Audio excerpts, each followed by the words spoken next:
দেখতে দেখতে রোজার মাস তো চলে এলো, তার জন্য আবারও আমি 4টি ফ্রোজেন পদ্ধতি আপনাদের সঙ্গে শেয়ার করতে চলে আসলাম। আসসালামু আলাইকুম এভরিওয়ান, ওয়েলকাম টু কোহিনুস কিচেন। আমরা যদি আগের থেকে রোজার মাসের প্রিপারেশনটা করে রাখি তাহলে রোজার মধ্যে আমাদেরকে রোজা রেখে আর কষ্ট করতে হবে না। এগুলো ফ্রিজ থেকে বের করে জাস্ট ভেজে নিলেই কিন্তু হয়ে যাবে। তো আজকেও আমি 4টি স্পেশাল ভিন্ন ভিন্ন ধরনের ইফতারের ফ্রোজেন পদ্ধতি রেসিপি শেয়ার করব। আশা করছি আপনাদের কাছে খুব ভালো লাগবে। তাহলে চলুন চলে যাচ্ছি মূল রেসিপিতে। প্রথমে একটা মিক্সিং বলে আমি এখানে কিছুটা পরিমাণে আলু নিয়ে নিয়েছি। আলুগুলোকে আমি ছোট ছোট টুকরো করে সিদ্ধ করে নিয়েছি। এরপর গরম থাকা অবস্থায় আলুগুলোকে আমি খুব ভালোভাবে ম্যাশ করে নিয়েছি। দেখতেই পাচ্ছেন আলু কিন্তু গরম থাকা অবস্থায় ম্যাশ করে নিলেই খুব ভালো হয়। এরপর এখানে আমি 1 চা চামচ পরিমাণ দিয়ে দিচ্ছি মরিচের গুঁড়া, স্বাদ অনুযায়ী দিয়ে দিচ্ছি লবণ, 1 পিঞ্চ থেকেও একটু কম দিয়ে দিলাম কালো গোলমরিচ গুঁড়া, 1 চা চামচ দিয়ে দিচ্ছি অরিগানোটা অবশ্যই দিতে চেষ্টা করবেন। 2 টেবিল চামচ দিয়ে দিচ্ছি ধনেপাতা কুচি, আর এখানে আমি 3 টেবিল চামচ দিয়ে দিচ্ছি কর্নফ্লাওয়ার। আমি প্রথমে 3 টেবিল চামচ দিচ্ছি, পরে লাগলে কিন্তু আমি আরও দিব। কর্নফ্লাওয়ারের কোনো মাপ নেই, আপনি আলুটা যখন মাখাবেন দেখবেন একটা আঠালো ভাব চলে আসবে। আর এটা যখন আপনি হাতে ধরে বলের মতো করতে পারছেন বা আপনি যেটা তৈরি করবেন সেই শেপে দিতে পারছেন, তখন আর কর্নফ্লাওয়ারটা লাগবে না। তো আমার এখানে মনে হচ্ছে এটা একটু নরম আছে, তার জন্য আমি আরও 1 টেবিল চামচ কর্নফ্লাওয়ার দিয়ে দিয়েছি। দিয়ে খুব ভালোভাবে মিশিয়ে নিয়েছি। এবার এখানে আমি গ্রেট করা প্রায় 1/4 কাপ দিয়ে দিচ্ছি বাচ্চাদের খুবই ফেভারিট একটা খাবার, চিজ।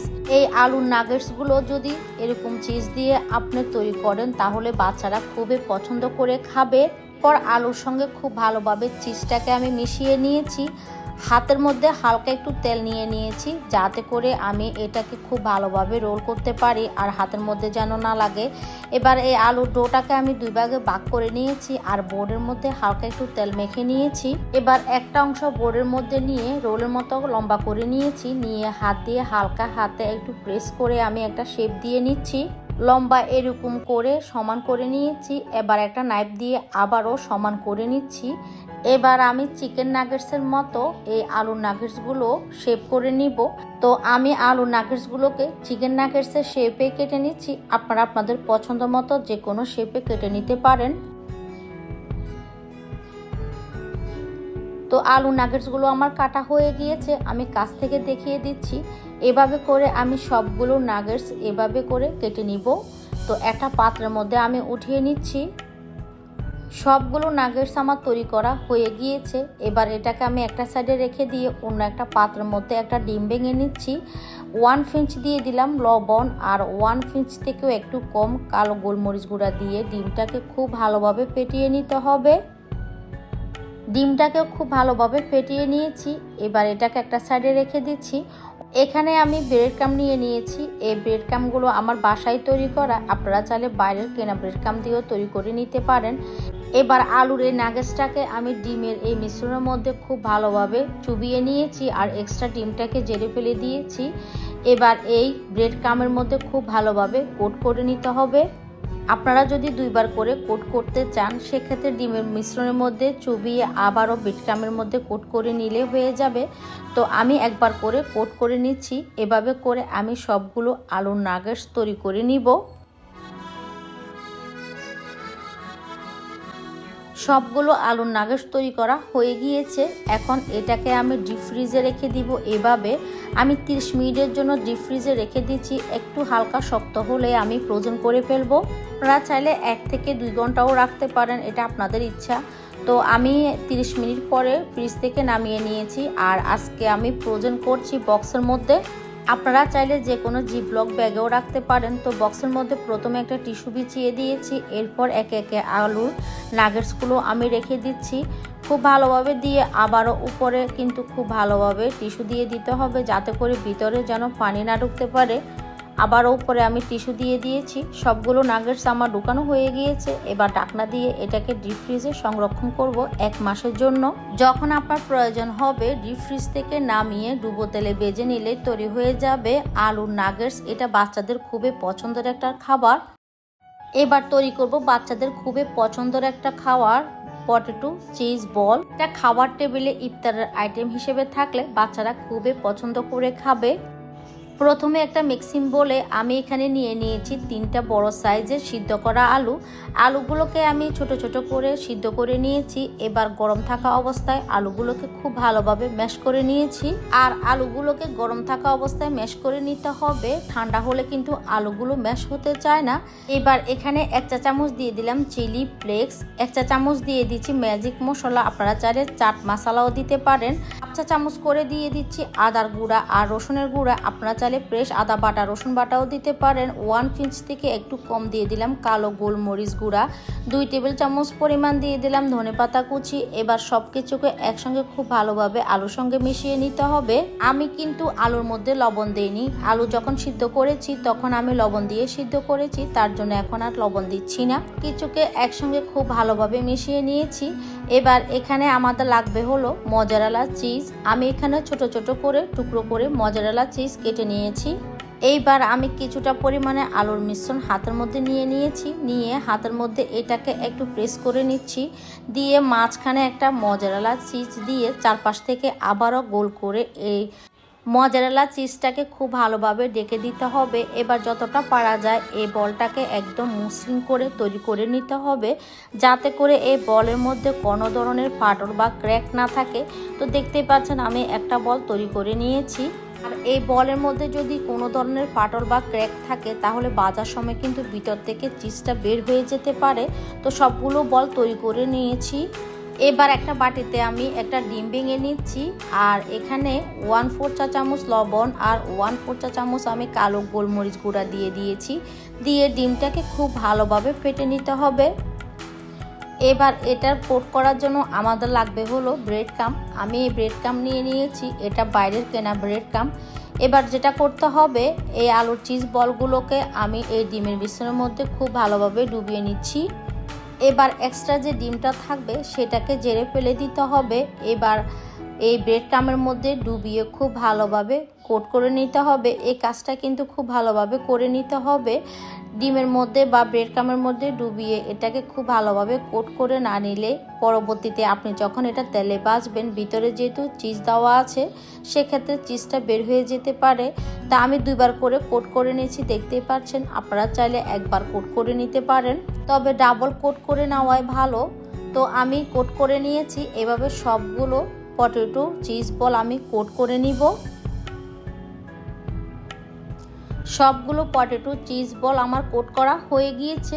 এবার এগুলোকে আমি ফ্রোজেন করতে চলে যাব। তার জন্য আমি একটা এয়ারটাইট বক্স নিয়ে নিয়েছি, আপনারা চাইলে যে কোনো জিপলক ব্যাগেও রাখতে পারেন। আজকের এই পটেটো চিজ বলটা আমি আর ডিপ ফ্রিজে রেখে শক্ত করছি না, এটাকে একদম সাথে সাথে কিন্তু আমি ফ্রোজেন করতেছি। তো একটা বক্সের মধ্যে প্রথমে টিস্যু দিয়ে দিয়েছি, দিয়ে আমি লেয়ারে লেয়ারে করে এই পটেটো চিজ বলগুলো ফ্রিজে রেখে দিব।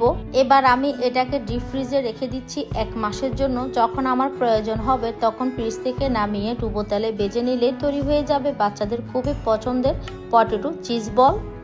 এইবার তৈরি করব চিকেন মোমো। এটা ছোট বড় সবার অনেক পছন্দের একটা খাবার। সারাদিন রোজা রেখে হেলদি একটা খাবার খেলে কিন্তু খুব ভালো লাগে। তাহলে চলুন চলে যাচ্ছি রেসিপিতে। এখানে আমি 1 কাপ চিকেন নিয়েছি। চিকেনটাকে ধুয়ে পরিষ্কার করে আমি ব্লেন্ড করে নিয়েছি, আর খুব ভালোভাবে কিন্তু ব্লেন্ড করে নিতে হবে। এবার এখানে আমি 1 টেবিল চামচ দিয়ে দিলাম পেঁয়াজ কুচি, খুব মিহি করে কুচি করে নিতে হবে। 1 টেবিল চামচ দিয়ে দিলাম পেঁয়াজ কলি, 1 চা চামচ করে দিয়ে দিলাম আদা রসুনের গুঁড়া, আপনারা চাইলে বাটাটাও দিতে পারেন। 1 টেবিল চামচ দিয়ে দিলাম কাঁচামরিচ কুচি, 1/4 চা চামচ দিয়ে দিলাম কালো গোলমরিচ গুঁড়া, 1 টেবিল চামচ দিয়ে দিলাম লাইট সয়া সস, 2 টেবিল চামচ পরিমাণ দিয়ে দিলাম ধনেপাতা কুচি। আর এখানে আমি 1 টেবিল চামচ রান্নার রেগুলার তেল দিয়ে দিয়েছি। তেলটাকে চুলার মধ্যে দিয়ে খুব ভালোভাবে গরম করে নিতে হবে। সব কিছু দেওয়া হয়ে গেলে খুব ভালোভাবে মিশিয়ে নিতে হবে। আমি এই চিকেন মোমোর মধ্যে কাঁচামরিচের পরিমাণটা একটু বেশি দিয়েছি, আপনারা চাইলে কমিয়েও দিতে পারেন। এই চিকেন মোমোর মধ্যে কাঁচামরিচের ফ্লেভারটা আমার কাছে খুব ভালো লাগে। তো সব কিছু খুব ভালোভাবে মিশিয়ে নিয়েছি। এখন এটাকে একটা সাইডে রেখে দিলাম। এই চিকেন মোমো তৈরি করার জন্য আমাদের লাগবে হলো এরকম চিকেন মোমো শিট। তো আমি সব সময় চিকেন মোমো বাসায় তৈরি করে থাকি। আজকে আমি চিকেন মোমো শিটগুলো বাইরে থেকে কিনে নিয়ে এসেছি। এগুলি আপনারা যে কোনো সুপার মার্কেট বা ডিএনসিসি মার্কেটও খুব ইজিলিভাবে পেয়ে যাবেন। আর এই মোমো শিটগুলো খুবই পাতলা হয়, এটা দিয়ে মোমো তৈরি করলে খেতে কিন্তু খুবই ভালো লাগে। তো আমি সবগুলো শিট খুলে নিচ্ছি। আর চিকেন মোমোর রেসিপি আমার চ্যানেলে দেওয়া আছে, আপনারা চাইলে আমার চ্যানেলটা ঘুরে আসতে পারেন। ওইখানে আমি একদম A to Z মোমো কীভাবে তৈরি করবেন, মোমোর শিট কীভাবে তৈরি করে সব কিছু রেসিপি দেওয়া আছে। তো আমি শিটগুলো খুলে নিয়েছি আর বাকি শিটগুলো একটা সুতি তাওয়াল ভিজিয়ে নিংড়িয়ে ওইটা দিয়ে ঢেকে রেখেছি যাতে করে উপরে ডাই হয়ে না যায়। এবার একটা শিটের মাঝখানে আমি মোমোর পুরটা দিয়ে দিচ্ছি আর চারপাশে এভাবে করে পানি লাগিয়ে দিতে হবে। যেহেতু মোমোর শিটগুলো অনেক বেশি ড্রাই লাগতে চায় না, সেক্ষেত্রে খুব ভালোভাবে কিন্তু পানিটাকে লাগিয়ে দিতে হবে। এবার দেখুন আমি মোমোর কিভাবে ডিজাইনটা করে নিচ্ছি। মোমো তৈরিতে আমি অতটা এক্সপার্ট না, আমার কাছে যে ডিজাইনটা খুব সহজ লেগেছে আমি সেটাই তৈরি করে দেখিয়ে দিচ্ছি। আপনারা আপনাদের মন মতো ডিজাইন করে নিতে পারেন। একটা পাশ ধরে আমি আরেকটা পাশ দিয়ে এরকম শাড়ির মতো কুচি কুচি করে দিয়েছি। তো দেখতে পাচ্ছেন খুবই সহজভাবে একটা মোমো তৈরি করে নিয়েছি। আর ডিজাইনটাও কিন্তু আমার কাছে ভালোই লাগে, এই ডিজাইনটা আমার কাছে খুব ভালো লাগে। আর এটা যখন আপনি স্টিম করবেন খেতেও খুব ভালো লাগে। তো আমি আরও একটা মোমো তৈরি করে দেখিয়ে দিচ্ছি। আবারও একটা শিটের মাঝখানে আমি চিকেনের পুর দিয়ে দিয়েছি আর খুব ভালোভাবে চারপাশে পানি দিয়ে দিচ্ছি। পানি দিয়ে দুইটাকে দুই সাইড থেকে ধরে আগে মুখটাকে আটকিয়ে দিতে হবে। এভাবে আটকিয়ে দিয়ে এক পাশ থেকে ধরে এভাবে কুচির মতো করে বাজ দিতে হবে।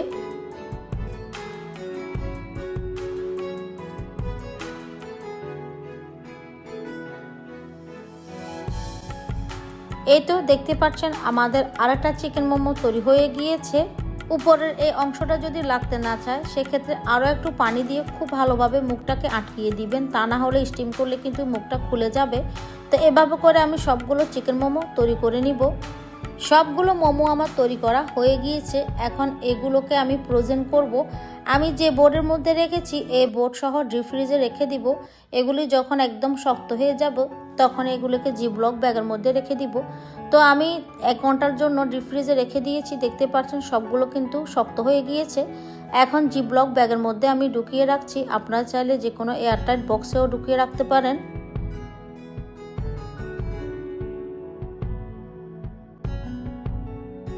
সবগুলো মোমো ঢোকানো হয়ে গিয়েছে। এখন খুব ভালোভাবে মুখটাকে বন্ধ করে আমি ডিপ ফ্রিজে রেখে দিব।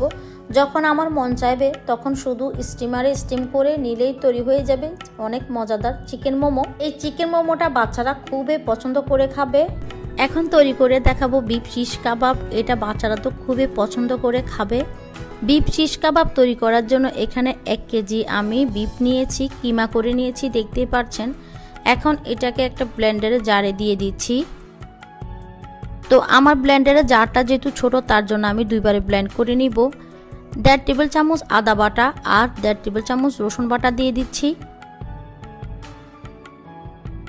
এখন এখানে দিয়ে দিচ্ছি আমি রাঁধুনি কাবাব মশলা প্রায় 1 চা চামচ আর দিয়ে দিচ্ছি 3-4টা কাঁচামরিচ, কিছুটা ধনেপাতা কুচি দিয়ে দিচ্ছি। আপনারা ধনেপাতা কুচি পছন্দ না করলে পুদিনা পাতাও দিতে পারবেন। 1 চা চামচ দিয়ে দিলাম লবণ, 1 চা চামচ দিয়ে দিলাম চিলি ফ্লেক্স। এখন সব কিছু একসঙ্গে খুব ভালো করে ব্লেন্ড করে নিতে হবে। জালটা আপনারা আপনাদের পছন্দ অনুযায়ী বাড়িয়েও কমিয়ে নিতে পারবেন। তবে এই বিফ শিশ কাবাবে একটু জাল জাল খেতে কিন্তু খুব ভালো লাগে। তো আমার ব্লেন্ডারে ব্লেন্ড করা হয়ে গিয়েছে দেখতে পাচ্ছেন। খুব ভালো করে আমি মিহি করে ব্লেন্ডারে ব্লেন্ড করে নিয়েছি। এভাবে আমি সবগুলো ব্লেন্ড করে নিব।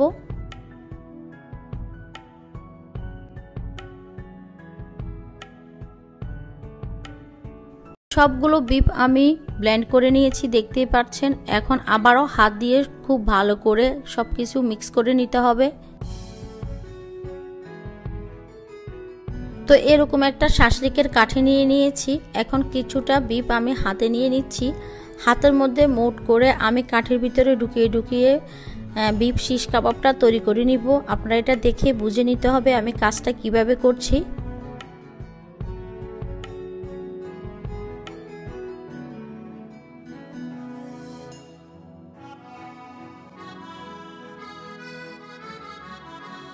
তো সাইজটা আপনারা আপনাদের পছন্দ অনুযায়ী লম্বা বা ছোট করে নিতে পারবেন। আমি আমার পছন্দ অনুযায়ী করে নিচ্ছি। কাঠিটাকে ঢুকিয়ে এভাবে টান দিয়ে আবার বের করে নিতে হবে। এভাবে সবগুলো বিফ শিশ কাবাব তৈরি করে নিব। সবগুলো বিফ শিশ কাবাব আমি তৈরি করে নিয়েছি। আমি আরও একটা দেখিয়ে দিচ্ছি, এরকম যারা ডামলিগের কাঠি আছে, ডামলিগের কাঠি দিয়েও কিন্তু বিফ শিশ কাবাবটা তৈরি করে নিতে পারবেন। আমি এই কাঠি দিয়েও কিন্তু কয়েকটা বিফ শিশ কাবাব তৈরি করে নিয়েছি। তো এখন এটাকে আমি ডিপ ফ্রিজে রেখে দিব। তো সবগুলো বিফ শিশ কাবাব শক্ত হয়ে গিয়েছে, আমি ডিপ থেকে নামিয়ে নিয়েছি। ডিপ থেকে নামিয়ে 2 মিনিটের মতো এভাবে রেখে দিয়েছি। এখন এগুলোকে আমি সংরক্ষণ করব। তো আমি এগুলোকে কাঁচায় সংরক্ষণ করতেছি। আপনারা যদি চান কাজটাকে আরও এগিয়ে রাখবেন, এগুলোকে হালকা তেলে ভেজে ঠান্ডা করেও কিন্তু ডিপ ফ্রিজে সংরক্ষণ করা যাবে। আর যারা এভাবে রেখে দিবেন তারা ডিপ ফ্রিজ থেকে আধা ঘন্টা আগে বের করে নরমাল করে নেবেন। নরমাল করে অল্প তেলে এগুলোকে ভেজে নেবেন।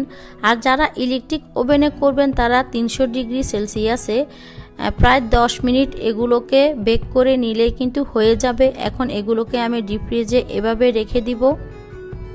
ব্যাস তৈরি হয়ে গেল বিফ শিশ কাবাব। তো আমার আজকের 4টি সহজ ফ্রোজেন পদ্ধতি আপনাদের কাছে কেমন লেগেছে অবশ্যই আমাকে কমেন্ট বক্সে কমেন্ট করে জানাবেন। তো আমি আশা করছি আমার আজকের এই ফ্রোজেন পদ্ধতিগুলো আপনাদের কাছে খুব ভালো লেগেছে, আর আশা করছি আপনাদের খুব উপকারেও এসেছে।